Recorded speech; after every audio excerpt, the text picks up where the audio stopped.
Hello, I'm Dr. Samantha Durland. I'm board certified in obstetrics and gynecology, in anti-aging and regenerative medicine, and fellowship trained in nutritional and metabolic medicine. And today we are going to discuss the Simple Wellness Team and why this is important to us. So how we practice is we practice here in a philosophy. And the philosophy is we want to help you be your best self.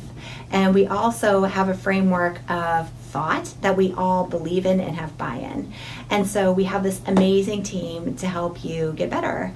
And when you come in, we all try to speak the same language and work for the same philosophy. So you don't have to repeat yourself 5,000 times to the same, to different people, the same thing you're trying to relay that you need help. And so I really believe when people come in the door, they may be coming in the door for different reasons or thoughts in their mind, but really what they're trying to ask us for is energy. They want energy within themselves to connect themselves to their bodies and the world around them. And we all can be a little deficient on energy for different reasons.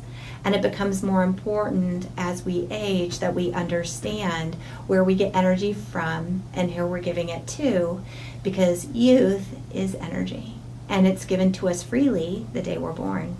And as we age, it starts diminishing a little bit from our body, and it becomes more important that we use the wisdom that's been attained during our life's journey to understand this principle.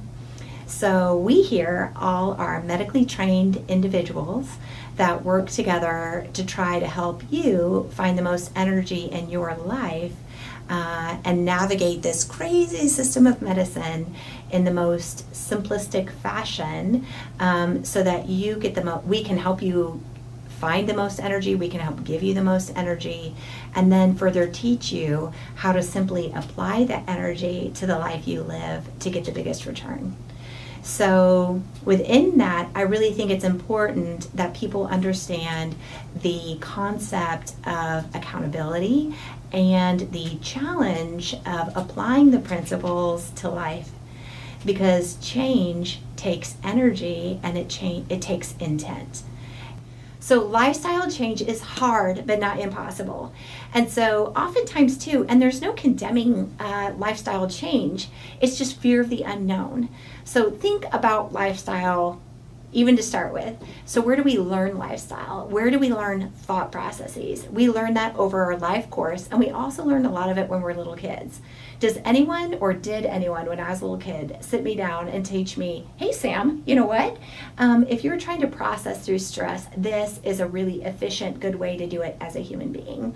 Or when I was super scared, no one held my hand and taught me, hey, this is how you think about it. This is how you process through stress. I just kind of did what came naturally to me. Well, as an adult, maybe I realized when I was a little kid and I did that, I feared things that I don't fear so much as an adult. But until I go back and I teach my brain how to think about it, I can't change the way that I act and I think, but actually changing the way I think and act is something that I want to do now. But I just need the energy to do it, and I have to have the intent to do it. So you know what that is? That is fun. Because maybe as an adult, I'm not so scared as much anymore. And maybe if I just go back and realize where some of those thoughts and processes came from, I can teach my way a different way of doing it, which is so exciting. But if I'm trying to start a new habit, I can't just go out and do it one day and expect the next day and the next day and the next day is going to be easy for me and that I've mastered a concept. I mean, I have to learn it and I have to practice it and I have to kind of rehearse it. So when I rode a bike, I didn't go out and ride it perfectly. You know, I still fall off my bike every once in a while. And if I taught myself how to ride my bike when I was 7, and my form might not have been the best, and I've ridden my bike for 20 or 30 years that way, then I've learned maybe not the most efficient way to ride my bicycle. Now maybe I want to be more efficient how I ride my bicycle, because life's not about working harder, it's about working smarter. But I know when I get tired, my body will remember the old way that I did it because it's the one that I've done the most in my body. And so I will resort back to that. And that is nothing I should condemn myself for. That has to do with energy. That has to do with that's the path of least resistance for my body. But the more times that I practice the new way and the more I understand it, the easier it gets. So if I'm trying to change the way I eat, or if I'm trying to change the way I move, there's nothing different about that. It takes practice. It takes energy. So when you think about the world as an aging human, aging is a chronic stress of the body, and it takes energy. And I've not met one single individual in midlife that says, hey, my life's kind of slowed down. I don't have as many people wanting things from me, and I don't have stressors. No, in this midlife is when we're dealing with our parents, and we're dealing with our spouses or significant others and our kids, or our own fears or thoughts and aging. So there's a lot of energy going out, but maybe we're trying to work smarter, not harder. So if that's the case, a lot of times when you go and you talk to a provider, or your trainer, or a dietitian, or your chiropractor, or your physician, we're trying to give you little pearls in the moment, but then you walk outside and get in your car, and then the world starts again. So I think it's super important that we have this accountability support piece, which is just as important as the wisdom that we're trying to bestow, because as human beings, we condemn ourselves a lot, and then we feel bad about going backwards, but that's to be human. And so it takes a lot of persistence, and it takes a lot of support on a daily, weekly, monthly fashion. And it also takes a support system that you know is positive, and that we don't condemn and make you feel negative for going backwards, because going backwards is human. But every time you have a new stress upon you, think of it like you're trying to go forward with this new concept, and then something gets thrown at you. Well, if I throw a big boulder at you, and you're going to go backwards a couple of steps. That's normal. You have to stop the momentum of that thought, but you're never going to go as far back as you were before. And then if you have people around you saying, dude, you got this, wake up tomorrow, start again, keep going, send you positive energy, then what happens is it's like you have this village of people behind you. So when that boulder comes at you and it wants to push you back 2 steps, you're like, ha ha, we got this. And we're helping push you forward. I mean, it's kind of like in football.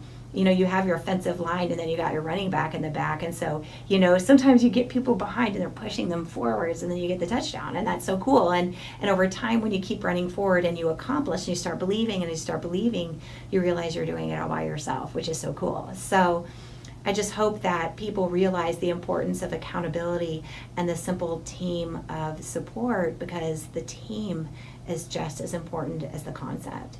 And so, you know, I feel like the part of the team of accountability here is very underutilized, because as human beings, we think that, well, not think, but it actually is. It's easier to swallow a tablet. It's easier to, it's just easier to swallow a tablet than it is to change your life. But if you take the tablet away and you don't change your life, then your habits go back to where they were before. So what we're really super big about doing here is, if we're giving you a hormone or a tablet or a supplement, change your life, because that's what changes you. So, but that's hard, and that's not the easy answer.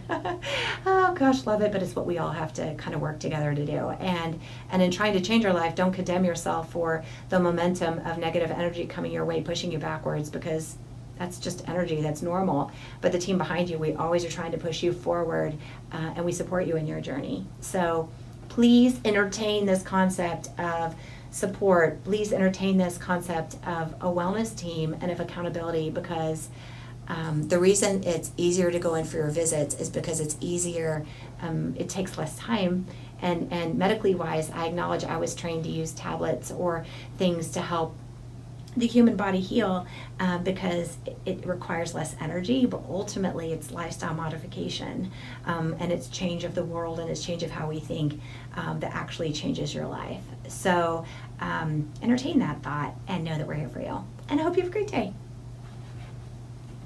Now let's talk about Screen Cream. Okay, so Screen Cream is a collection of various topical products that cause vasodilatation. And vasodilatation is just opening of the blood vessels. So your clitoris gets a little bit more puffy, if you will. Not puffy that you're going to walk around and it rubs on your underwear and it makes you psychotically feeling crazy.